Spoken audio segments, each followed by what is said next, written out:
Welcome into A to Z Sports Prime Time on this Monday, February the 2nd. Lovely to have you guys in for another episode of the Primetime program. The Titans continue to add to their coaching staff in an impressive fashion with the latest acquisition that we're going to talk about here tonight. So, share the show around on Facebook, YouTube, Twitter, and on Twitch.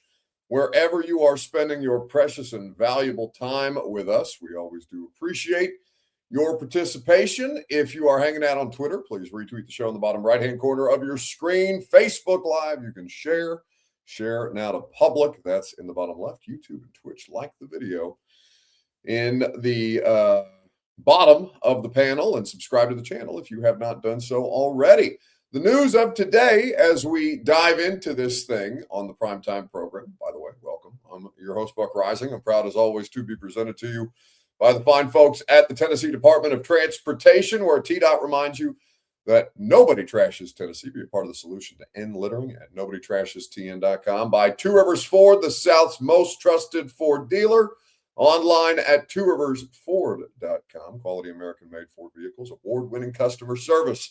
By Simon Says Nashville, the premier men's clothing spot in Nashville is simonsaysnashville.com. So, lovely to see you. The latest news that we got a couple of hours ago is that Gus Bradley is going to be joining the Titans defensive coaching staff as the coordinator under Robert Saleh, which is an interesting wrinkle to this, and now adds yet another head coach to this staff.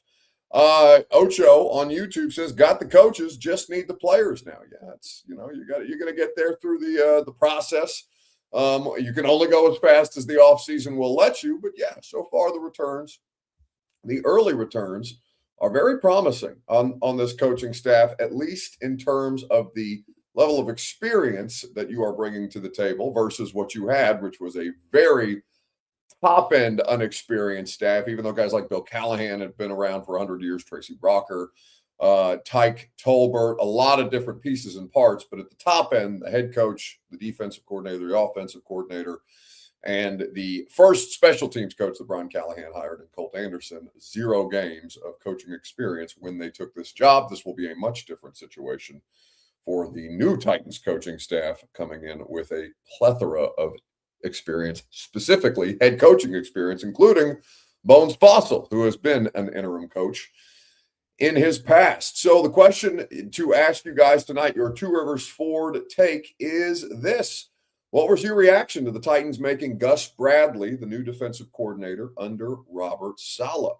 Give me your thoughts, your initial reaction to the news, and we will talk about it at length together right after I remind you that the Primetime program is made possible by Two Rivers Ford, the South's most trusted Ford dealer. So we talked a little bit about this when we saw that he was not being retained in San Francisco. It makes a lot of sense because they both come from a similar school of defense. Saleh worked for Gus Bradley in Jacksonville. They were also a part of the same Seattle Seahawks staff, going back to when Gus Bradley was the coordinator, the defensive coordinator of the Legion of Boom under Pete Carroll. So it made a lot of sense for continuity's sake. But the thing that you were curious about is, okay, how many defensive coordinators could you realistically get who aren't going to call plays and be comfortable with that? Because I kind of threw out the idea of Jim Schwartz, not just for that reason, but for a big chunk of that reason. I'm assuming that most people weren't going to be interested in being a coordinator in name only and not action from a standpoint of calling the plays. But apparently Gus Bradley and Robert Saleh have a significant enough comfort level with each other that this makes a lot of sense. Now, the other part of this reaction is, how many failed head coaches does it take to make a good coaching staff with their combined efforts? Because all of these people have been head coaches: Gus Bradley, Robert Saleh, Brian Dable. If you want to count Bones Fossil, you can do that too. The 3 who were hired specifically to be head coaches, their record as head coaches was very, very poor. A collective total win percentage from, and we'll count Fossil just because he didn't win a game as the interim coach. 56 games for Robert Saleh. Kaharski did a good job to break this down. 61 games for Dable, 62 games for Bradley, 3 games for Fossil. In their head coaching collective tenure, because all of them were under 500 as head coaches, 54, 127, and 1 tie as far as their records go. So a win percentage of 299 collectively. Now, does that mean that they're all going to be terrible here? No, because they're all in very different roles here, other than Saleh, who is going to be a head coach again, but also his role will be different here than it was in New York. My initial reaction was they did not short themselves on experience in terms of time spent in a variety of different roles from all of these top end pieces on the coaching staff. It looks good on paper, at least if you're saying, well, from a resume standpoint, all of these guys were good enough to be head coaches at some point in their career. But J-Dub says, so we went from unproven losers to proven losers. Yeah. That's the extreme way to look at it. And again, it does not mean that they will be definitively losers here. I don't even know how long that collection of coaches is going to be together, right? Because if Dable leaves after 1 year, that, changes the math a little bit. It takes 20 wins and 40 losses and 1 tie off your record there. I think that, unproven losers to proven losers, it is a way that you can look at it if that's the way that you choose. I would say that a lot of these people have at least had opportunities to be a head coach and failed in that specific situation. Ron Williams says, Bucks scared to say we suck. I have never been scared to say that you suck. Famously. If anything, I probably err on the side of caution there by telling you suck with regularity. But I don't know. I don't know whether they're going to suck here or not as a new coaching staff. I reserve the right to change my opinion should new information become available. For example, if they look great on paper and they suck out loud and all of a sudden it's ass again, whether it's 3-14 or 5-12 or whatever the case may be, then yeah, we can re-examine the situation after the fact. Where did things go wrong? Until they coach a game, I'm going to have a hard time saying, yeah, their records were poor, but I don't know. I don't know that I can outright say, yeah, they failed collectively or they failed individually, right? They failed in individual spaces. Dable with the Giants, Saleh with the Jets, Bradley with the Jaguars, Fossil with the Rams. They failed individually. Collectively, how much better can they be? I suppose we will find out at this point in time. I think that my initial reaction was I like it, obviously, and we'll see how it goes. That's about the only place that I think you can have a reaction right now about this. C Shoots says prediction for the Titans record 0-0-17. I think there will be 0 wins, 0 losses, and 17 ties. Don't ask me for record predictions before you've done free agency, before you've done the draft. Shit, you don't even have a full coaching staff.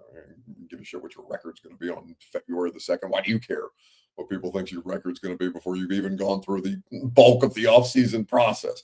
I'm not mad at you. I'm just saying, read the room a little bit. Record prediction on February 2nd is crazy. I think that there are a couple of different elements that obviously we're going to have to monitor. We still don't know where they're going to fill in the gaps as far as the rest of the coaching staff. We do have some of that information, right? Aaron Whitecotton is going to be the defensive line coach, so Tracy Rocker moves on. You're keeping Tony Oden, who was the quarterbacks coach. Kaharski asked or reported that they will have a designated nickelback coach, not like Chad Kroger nickelback, but a nickel defense and a specific coach for that position. I don't think there's anything wrong with that. I don't think there's anything wrong with getting more specified as far as the position coaching goes. So we'll keep you updated on, for example, who's going to be the outside linebackers coach, who's going to be the off-ball linebackers coach. We are also still waiting to see if Tony Oden is going to do corners and safeties. I would imagine they'll have a specific safeties coach if they're going to specifically designate a coach for the nickel. But we are still filling in a lot of the gaps. A lot of this has been filled in, but we've got a few more boxes to check at this point in time. Brandon Tyler says, what's the worst record we can have and still be optimistic after next year? I can't answer that question either. I have no idea what your level of optimism is. If, for example, if the Titans were to go 7-10, that would be significant improvement, right? An improvement of 4 wins in Salah's first year would also match Salah's best record as a head coach at 7-10. Does that make you optimistic? Does that make you think, okay, maybe Salah's just a 7-10 coach?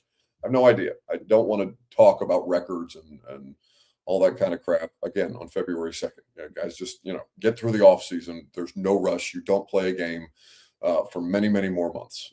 Who cares what people think your record's going to be at this point in time? If anything, you're just looking for a reason to upset yourself when I tell you, yeah, I think you may win 5 games next year. And then you'll be, oh, you idiot. You don't know anything. What do you mean they're going to win 5 games? Oh, you non-believer, blah, blah, blah, blah, blah. Like, why do you want to live that way? Why do you want to get upset on February the 2nd? There's no reason to be upset. No reason to be, pick a fight about what you think your record is going to be, because I'm sure many of you think you're going to go 9-8 and make a wild card or something like that. I doubt it, but what do I know? It's February 2nd. Circle back after we've gone through the draft. Then I'll be able to give you a more reasonable estimation, and we can talk about projected win totals and things of that nature. So all that to say, there is optimism about the Titans coaching staff, and should be. But, I continue to have cautious optimism. I don't think that you can get ahead of yourself with any of this. The CRA1 on YouTube, well, I'll read this comment here in just a second, right after I remind you that the Primetime program is made possible by the fine folks at TDOT. Nobody trashes Tennessee. Be a part of the solution to end littering, and nobody trashes TN.com. It's a great initiative with great benefits for you, for your community, for your environment. Nobody trashes TN for more information. Brandon says he would do unspeakable things for 7 wins. Yeah, but that's still probably a last place football team, given what your division looks like. And if I told you that you win 4 consecutive seasons, finishing 4th out of 4, you'd probably be shitty about that, especially, depending on how you got to 7-10. B French says, Buck, will you interview Vrabel before the Super Bowl? Mike is not doing any additional media. Now, full disclosure, I have not asked him because I don't think, I'm not going to bother him with, hey, Mike, you want to come on if they win the Super Bowl, we'll have Mike on at the combine. I'll bully him as best I can, which will inevitably end up me getting bullied by him. But at combine, maybe at owners meetings or something like that, because that's a little more of a relaxed setting. If they win the Super Bowl, maybe even if they lose the Super Bowl, we'll talk to Vrabel. But I'm not gonna bother him this week. If for no other reason than I would just get a text that told me to F myself, not to drop another F bomb. I already burned my F bomb for the week. I think earlier for the month, earlier in the week. Matt Bailey says, do you enjoy covering the Titans? I enjoy covering the NFL. I wish that the Titans were better and that more people cared about the Titans. Like, people ask me all the time about, why do you hate the Titans? I don't hate the Titans. I hate how shitty they are at football. I think that's a completely reasonable complaint. I love Nashville. I love covering the NFL. That just so happens to coincide with the Tennessee Titans. So if that's where we're going to be, then that's where we're going to be. The only job that the only NFL like team specific opportunity I would be interested in entertaining, because I wouldn't want to go cover the Jags or Arizona, actually Arizona's not bad, but nobody gives a shit about Arizona. I would probably, do I wish I covered anybody else? No, not really. I just wish that they were better. Like, my love for Nashville outweighs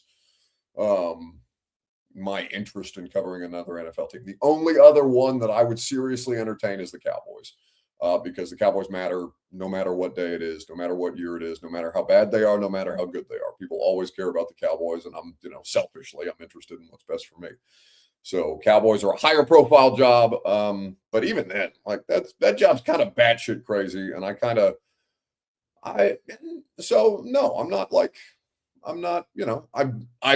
I'm perfectly fine bitching and moaning about them needing to get better. It's not a me problem. It's a them problem. You know what I'm saying? So, it's always better to cover a winner, but if I've got to go live in Green Bay, Wisconsin to cover a winner, I'm probably good on that, if I'm being completely honest. So I think that, Jimmy Darling says, I get it, Buck, your job is to cover. So why would you be happy to come to work and watch losing? No, I mean, listen, it's still the greatest job in the world. I'm so incredibly fortunate to get to do as many cool jobs as I can.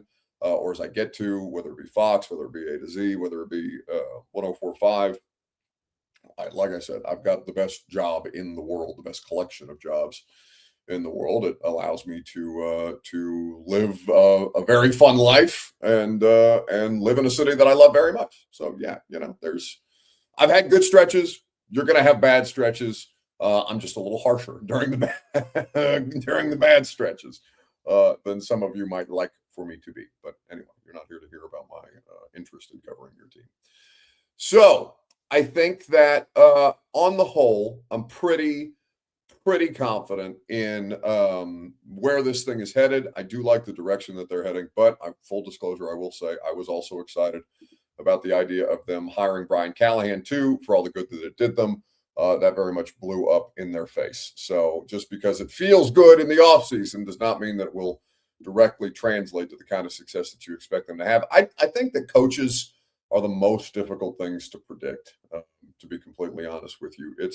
It feels like a pretty big crapshoot as far as a lot of this goes. So we will see as things continue to develop for the Titans. And I think on the whole, though, you have to at least be pleased with the process. We'll see what kind of results that process ends up yielding. All right, an abbreviated primetime show tonight because we don't have that much to get into. Bert, I keep putting off this coaching cycle topic, but there's no real need to care or to burn an extra topic when we've got such a long week ahead of one game for the Super Bowl. So we'll save that for another night. Instead, we will welcome Robert Walsh in with In Case You Missed It, right after I remind you that you should not miss out on Simon Says. It's the premier men's clothing spot in Nashville. You will not find items like they have anywhere else, certainly not in the city. I'd venture, I guess, to say you'll find very little clothing that looks like Simon Says stuff anywhere in the country. They go out of their way to make sure that you are dressed to the best of your abilities. And if you are somebody who hates shopping, I don't like shopping, ironically enough, for as much as I talk about spending money. I like buying things. I don't actually like the process of shopping. Simon Says Nashville makes it so easy for me to go in, for them to basically, I'll go with something. They'll hand me something. I'll be like, yeah, I'll take that. And she'll be like, no, I don't think you like that as much as you're saying that you like that, as much as you just want to move on from that. And I'll say, you know what? You're right. I appreciate you. You just saved me a considerable amount of money. That's the kind of service that you get at Simon Says, beyond the great clothes that they have. Dress for success at SimonSaysNashville.com. All right, Robert, what do you got? Well, when you were talking about all-star coaching staffs coming together, I started thinking about all-star casts of television shows, and it made me miss Righteous Gemstones because we still get to see Walton Goggins every week on Fallout. And there's still those pieces of Baby Billy. But Kevin Clark had Danny McBride on his show. I don't even know what the hell these guys were hawking. It was him and Michael Keegan. And Kevin Clark asks Danny McBride, what's the next show you're going to do? Because he's got to put something out after Righteous Gemstones. And it goes into this. I'm going to cut off the next answer because he ends up rambling about Penn State. Do you know any Penn State alums? Personally, like how they are generally? The only one, and I wouldn't Levis went to Penn State. Kevin Winston Jr. went to Penn State. Those aren't the people I'm talking about. I'm talking about the people that know anybody like a normie that went to Penn State? No, I do not. Of academia, of people that went there to be educated, not to play sports. Well, I would not say that I know this person personally, but Gia Duddy goes to my I wouldn't even know if she would classify as that's the academia. But my whole point is that what they love to do is to let you know that they are from Penn State, and we, not only they are, that we are. Like they love to do the. So anyway, he ends up going into like this. This clip is 2 minutes long, and when I first saw it, I was like, "Oh, Danny McBride, hell yeah!"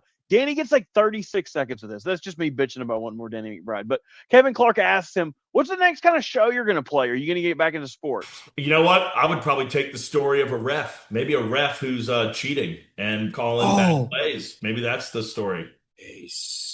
Nice. That's I like unbelievable. that. That's a great idea. Okay, I'm in. Let's go set Let's- this up. Set this up, Danny? Keegan's the coach who's onto it, like the guy in Dexter. He's always staring at him, just being like, "I'm onto you, buddy. I got Yeah. you. I know Yeah. where that pass interference penalty came from." This is great. Also, why is Kevin Clark sitting like an evil genius? Like, what is what is he doing there? All right. Like, is Be he nice, Kevin. That's just kind of Kevin's posture. Oh, okay. Like, you remember that?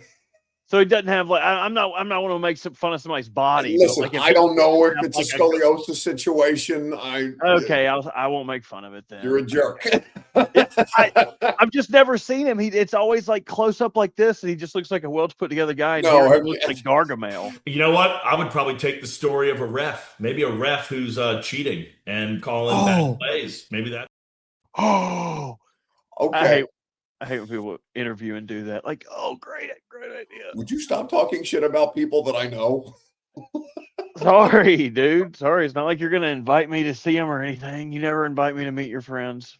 No, you don't get to go to owners meetings with me. That's probably the next time I'll see Kevin. Okay, I don't want to go to owners meetings. I want to go to the love owners meetings. Are you No, I kidding me? wouldn't. That seems like the lamest. I want to go to like the Owners meetings are the best.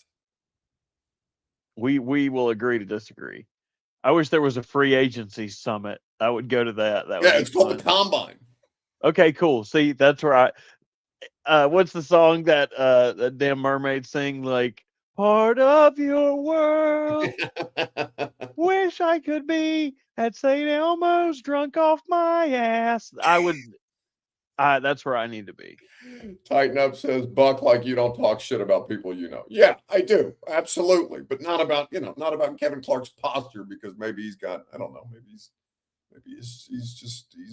that's how he sits. I don't, the pot physical, well, that's not true. I make fun of Robert's physical situation all the time. So maybe I'm a hypocrite. I am a hypocrite. My back don't be looking like that, does it? All right. See you later. No, Ryan. your problems are more front loaded than back loaded. All right, that's gonna do it for us tonight. We appreciate your participation. Jackie Hulbert with the dumbest comment of the century. The combine looks at be as fun as pulling teeth or watching paint dry. No, I don't give a shit about the 40-yard dash. You don't understand. The combine is basically spring break and the NFL having a convention at the same time. Now, it just so happens to be in Indianapolis, but I would venture a bet or venture a guess to say that combine is the drunkest week of my life every year because of how outrageous and how everybody stays out until 4 a.m. and then all this shit starts, like the professional stuff starts at 7 a.m. the next day. No, Jackie, you you could not possibly understand. Not the shit that you see on TV. I'm not sitting there with my stopwatch. I mean, I used to do that kind of stuff. And I was like, why am I doing this? This is dumb.